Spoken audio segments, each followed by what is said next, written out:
Hello everyone and welcome back. And in today's video, I'm going to be doing a review on Libman, a kitchen brush. So let's get right into this amazing review. All right everyone, so this is one of my favorite kitchen brushes for several reasons. The first reason is that this amazing kitchen brush is a dual grip. So you can actually grip it right here, and it's nice rubber right here, so it's non-slip and it's very comfortable when you're cleaning. You don't got to worry about your hands slipping through the water. Also, the plastic is very strong here at the head of the brush, so it's not going to break off easy. As you can see, it's very sturdy.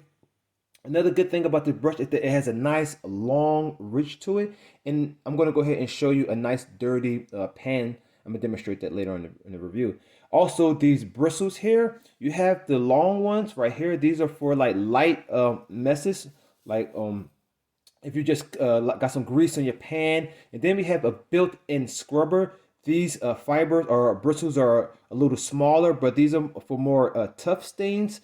And these are really, really sturdy. They're flexible, and yeah, and it gets the job done. I'm gonna go ahead and show you a little messy, like I said, pan that I have, and yeah.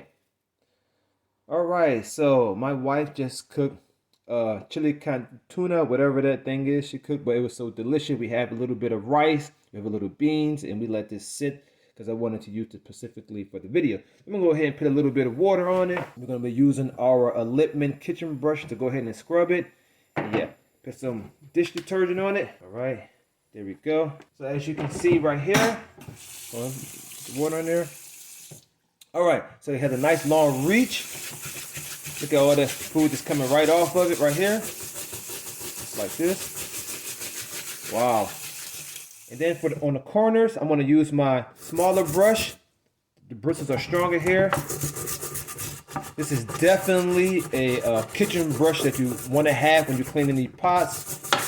I was just coming right off. And the bristles, like I said earlier, they're very durable, they're sturdy, and they're flexible, so they're not just gonna break off when you're cleaning it. Yeah. Definitely a brush that I highly recommend. So the next time you have any tough stains or any, you would need a new kitchen brush, Libman kitchen brush is definitely what you're looking for, and I highly recommend it. And I want to say thank you so much for watching this review, and I will see you in the next video.